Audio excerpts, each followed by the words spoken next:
Bagaimanakah seorang pria yang seorang pria yang sudah beristri kemudian menikahi wanita lain secara diam-diam?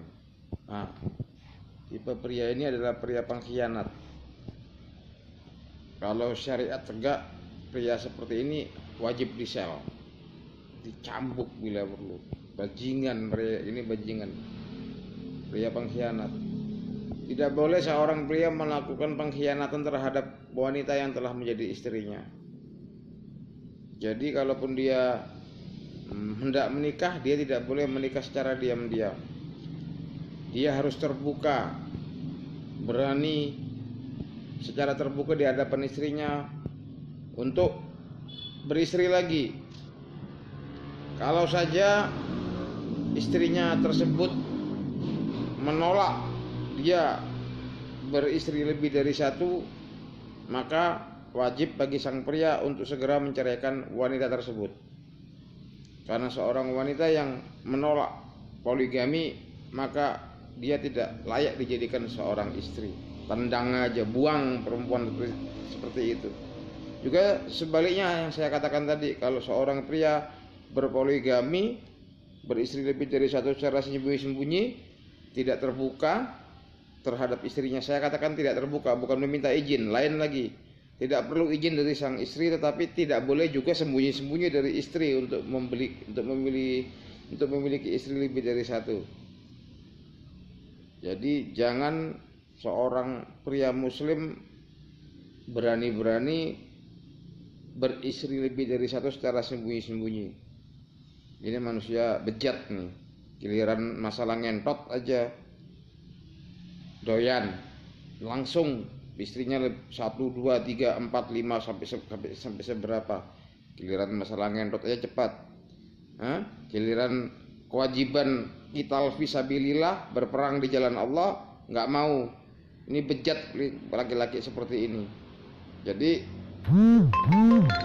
ada beberapa syarat-syarat yang harus terpenuhi oleh seseorang agar dia layak berpoligami. Satu, dia seorang petempur, dia seorang mujahidin. Tidak boleh seorang pria beristri lebih dari satu sedangkan dia tidak memiliki keberanian, tidak memiliki keinginan untuk berperang di jalan Allah. Karena percuma manusia begini nih, ya kan, punya keturunan, nanti keturunannya banci semua, nggak ada manfaatnya bagi Islam, ya kan. Kalau mujahidin boleh beristri lebih dari satu, wajib malah. Kalau pria-pria ini yang nggak jelas-jelas ini, yang ketika Islam dihinakan, ulama dihinakan, mereka tidak berperang di jalan Allah, tidak berani berperang, tidak berani menyambutnya dengan perang, dan tidak punya keinginan untuk berperang membela tegaknya din Islam, maka tidak boleh dia berpoligami. Bahkan nikah pun nggak boleh, nggak pantas orang-orang kayak gini menikah. Hanya nanti punya keturunan yang nggak bermanfaat lah. Keturunan banci. Percuma memperbanyak keturunan, tapi kalau keturunannya banci ini sekarang kayak gini nih, zaman sekarang ini ya. Ngakunya umat Islam, jumlahnya mayoritas di negeri ini. Begitu Islam dihinakan, diam semua, nggak berani apa-apa. Demo tok, demo. Islam nggak pernah mengajarkan pembelaan terhadap Islam itu dengan cara demo, angkat senjata. Kebanyakan orang banci. Ada Islam dihinakan, umat Islam dibunuh, diam saja, ya kan? Islam dihinakan demo, nggak ada itu. Ya kalaupun demo sehari sekali, 2 kali demo cukup. Ketiga kalinya nggak ditanggapi, demonya perang. Demo, ya kan, jilid ke-1, jilid ke-2, jilid ke-3, jilid ke-4 tuh kerjaan apa? Kerjaan orang sesat tuh, nggak usah diikutin tuh demo-demo gitu kan, ya kan. Nah terus lanjut kepada masalah poligami tadi. Terus bagaimana seorang wanita yang menolak ketika sang suami yang sudah cukup syaratnya untuk berpoligami, dia menolak, dia melarang suaminya berpoligami. Pandang aja ini perempuan seperti ini, balikkan ke orang tuanya. Ngapain dipelihara perempuan seperti ini menjadi istri? Nggak ada manfaatnya. Berat-beratin tugas kita, ya kan? Inilah sebab daripada kalau dalam Sahih Bukhari di mana Rasulullah menjelaskan sebagian besar penghuni neraka itu wanita. Karena sebagian besar wanita lah yang paling menolak tegaknya hukum Allah. Mereka ingin menguasai suaminya berdasarkan keinginannya.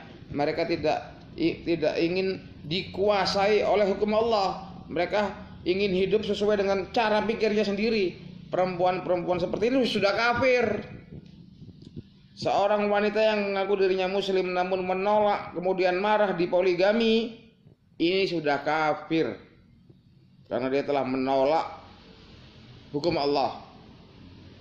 Percuma dia sholat, percuma dia haji, percuma dia zakat, ya kan, saum alias puasa, sudah nggak ada manfaatnya.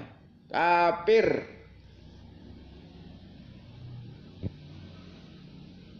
Terus bagaimana? Kembali lagi, laki-laki yang berpoligami tapi tidak pernah berjihad, ya kafir, murtad.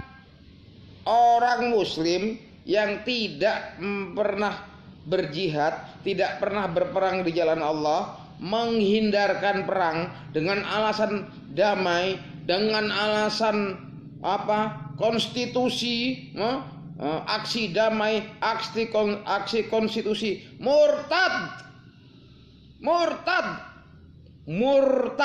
Walaupun dia habib, walaupun dia ulama, walaupun dia sholat, zakat, haji, saum, murtad.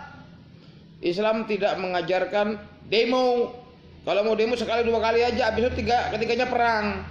Demo inilah manusia-manusia murtad ini. Islam dihinakan, masih lagi demo terus.